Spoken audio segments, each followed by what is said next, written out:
Hey, Real Nerds listeners, your favorite host Ryan here to remind you that social media is great. How great is it? There's many ways you can find the Real Nerds on social media. You can download us on iTunes. You can listen to us streaming on Stitcher Radio. You can call us 720-6nerds5.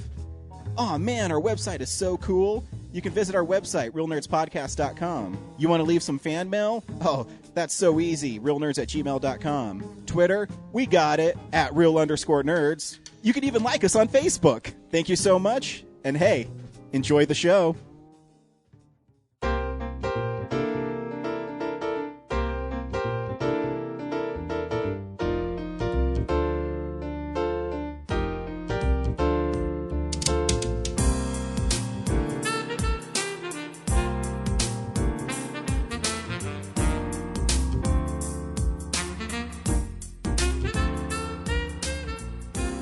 Welcome to Real Nerds at Denver Comic-Con 2015. We hope you enjoy the following interview. Welcome to Real Nerds Podcast at Denver Comic-Con 2015. I am Ryan, and we are joined by an author. We don't get too many authors on here, so it's really exciting for us. Why don't you tell everybody who you are and what books you're writing? Hey guys, so happy to be here. I'm Amalie Howard, and I'm the author of the Aquarothi series, which is about underwater dragons. I'm also the author of the Corantus Curse series, which is about witches and vampires.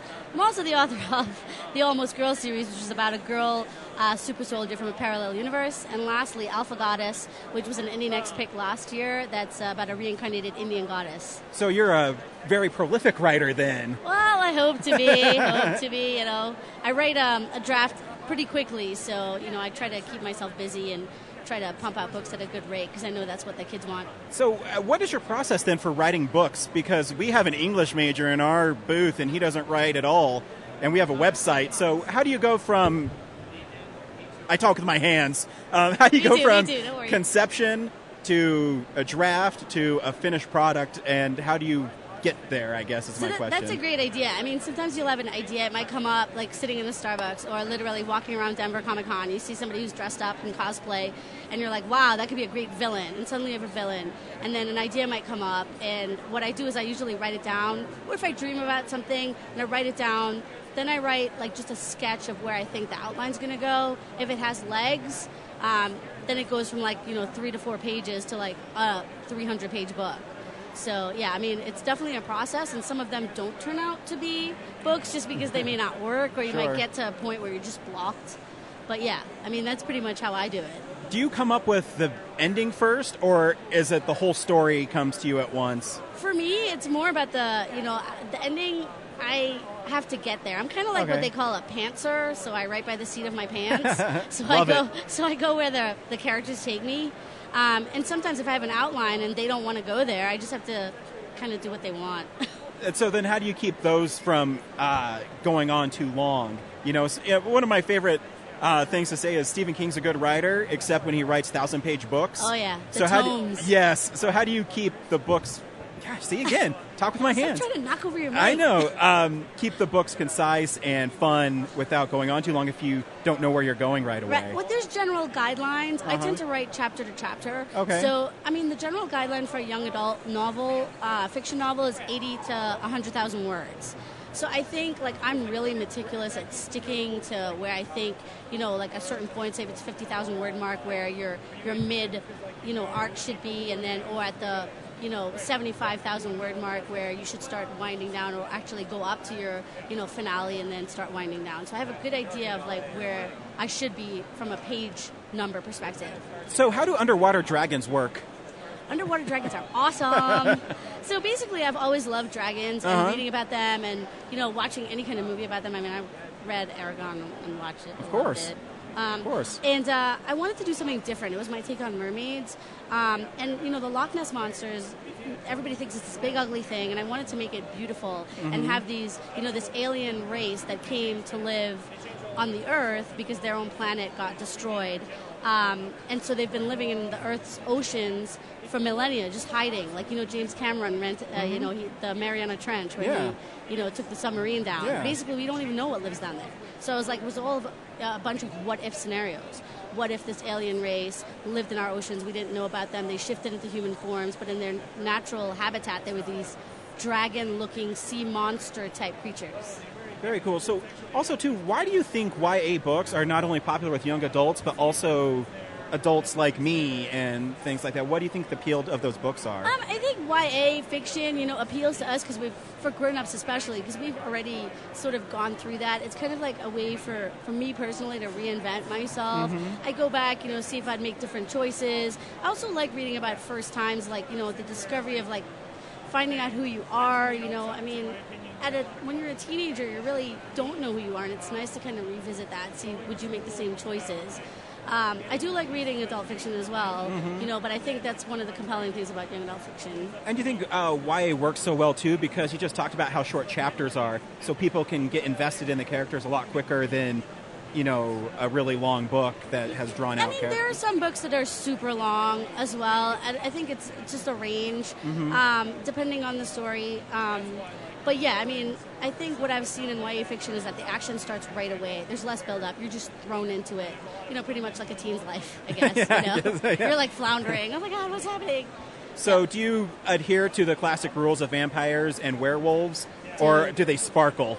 I love vampires, and I'm an Anne Rice cultist. Like, oh, seriously, right on. Yeah. I met her a couple of years ago. Literally, I couldn't even stop fangirling. It was ridiculous. But yeah, they don't sparkle. So my first book was actually Witches and Vampires and this giant, epic, cataclysmic war between them. And they're pretty bloodthirsty. Still beautiful, but that's how they draw their prey. But they're still creatures of the night. They're always going to be creatures of the night. That's the thing. I think I expect them to be evil.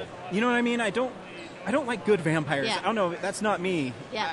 I think, with my vampires, there's some redemptive qualities. I think they are very selfish creatures because that's how I imagine them to be. Yeah. But, with my main character in my first book, Bloodspell, he's really searching for redemption. He doesn't really want to be a vampire. Kind of like Louis from Interview with a Vampire. Because, you probably would get tired of being alive. For so many years. For so many years. Unending existence. Yeah. Come on. It's fun for the first, 200. Then you're like, I just want to sleep.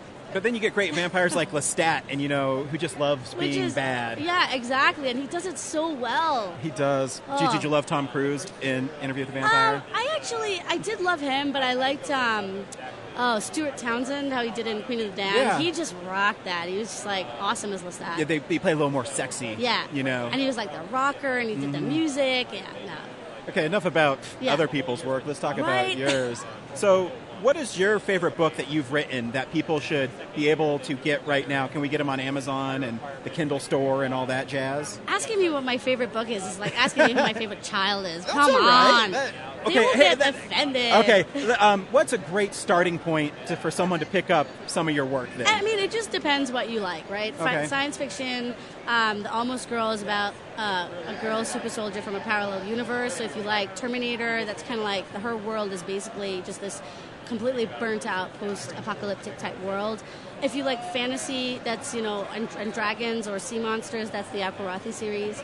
Witches and Vampires, that's Bloodspell. If you want some diversity in your fiction, my Indian mythology book, which is Alpha Goddess, that was an Indie Next pick. I'd say go there. I think I write something different for everyone. And you do that too because you want to be keep yourself on your toes? Is that why you tackle so many different genres? I think it goes back to the question you asked me before. Do you get an idea and write it? And I'm a very idea-driven person. So if I get an idea that I know hasn't been written before, because it's pretty competitive in the publishing world. Yep.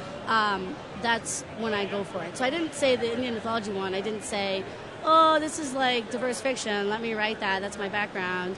It was more of a, how can I take what I grew up with and make it interesting for anyone looking for something fresh on the table? So you mentioned it's competitive in the publishing world. Then how do you make your voice heard? Because I can go on Kindle and there's so many books now from just people like, I'm going to put a book on Kindle and it doesn't matter who you are. Yep. So how do you stand out and how do you make sure that people can find you? So everyone says the first rule of Fight Club, the first rule of book writing is, write a good story. If you write a good story, people will read your books. Publishers will buy your books. You'll get an agent. I have an agent who is actively selling my work. But, a lot of it is exposure and meeting people and word of mouth. If you don't have a publisher that has thousands of dollars behind you, you have to go to events like, Denver Comic Con. You have to go to, book events like RT or BEA, Book Expo America. and network, meet other authors, meet other publicists, meet other publishing professionals.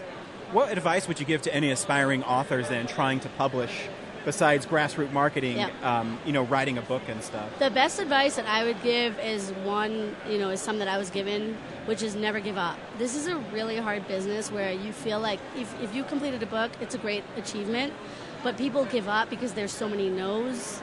You got to take the no's and run with it and either find another way to publish. I mean, the publishing landscape, it's changing so much with, self-publishing avenues, and there's no stigma associated with it. You just do it. A lot of people like the freedom, the creative license you get to, do your own covers and all that stuff. You don't have a traditional publisher behind you. I'm traditionally published, and it's been great working. I'm with 3 different publishers. It's kind of a different experience. But back to the question, I would also say, just believe in yourself. And I know it sounds really cliche, but if you don't believe in yourself, you're not going to go anywhere. And don't ever take no for an answer. Seriously. Yeah, you're going to get a lot. Yeah, and I think you just touched on something there. You have to believe in yourself and what you're doing, because if you don't believe in yourself, then your story's going to suffer. Right, yeah. And do you find it harder because you're a young woman in publishing? Is it harder for women to break through the book world as it is everywhere else? This question is killer for me because YA fiction is primarily, there are a lot of female authors because they're all writing about teen girls, right? Mm-hmm. And I think if you're a man actually in writing YA fiction, you do get a lot more attention. And I mean, maybe I'll get a lot of fire for saying that, but it's true. I mean, I love John Green. His books are awesome, but he's people called him at one time the savior of YA. He's not the savior of YA. Yeah. There are a lot of women authors who are phenomenal who, should get that same level of attention. And how do you present yourself then as a role model for women writers? Because, right. It's right, because I always see the struggle with women trying to break through, and it just does seem a lot more difficult. Right. And, I mean, how do you balance the two, and how do you, this is what I can do and you can do it too without people getting discouraged? Yeah, I mean, I try to help anyone who will ask for help. I need some writing advice. How do I get an agent? How do I go about, getting my book out there? What's your marketing strategies? I mean, I'll talk to anyone about anything because there were a lot of really awesome authors who were very open to helping me when I first started. So it's quid pro quo. You just want to give back. I think it is tough sometimes because it can be competitive, but I'm lucky that the people I've met have been so supportive. So I, in turn, also want to be supportive. Very cool. Very Without sounding like a total weirdo. No, yeah. not at all. Amalie, where can we find you and where can we buy your books? So my website is amaliehoward.com. I'm on Twitter, Facebook, Instagram, Pinterest, anywhere. I'm everywhere. Nice. And you can get my books at any bookseller, Barnes & Noble, any independent booksellers, which I strongly push because independent booksellers are amazing. And they really help, promote local authors. And also Amazon. Very cool. And, Tattered Cover in Denver, then. Tattered Cover, love that bookstore. Yeah, it's a great amazing. store. Yep. Amalie, thank you for taking time to talk to us today. It's really fascinating. I love talking to new people. And is there anything else we can do for you? No, thank you for having me. This was awesome. Thank you for being on time. Yes. It was amazing. I was, like I said earlier, I was freaking out. Do I need to go over there? Because everything's been so, chaotic. Yeah. And then you showed up. Like an angel. Do I get a prize? Yeah. Besides you calling me an angel. No. Awesome. Here's something to remember us by. This is our pod show on Blu-ray. It's a web series. Enjoy it or throw it away. Either way. I will never throw this away. Enjoy. Now you'll always... I can actually make you guys sign the cover of this for me. Sweet. We will do that. Enjoy the Real Nerds Pod Show, Season 1. Awesome. Amalie, thanks for stopping by. Me. Yeah. Thank you for listening to this exclusive Real Nerds interview at Denver Comic-Con 2015, and we'll see you next year.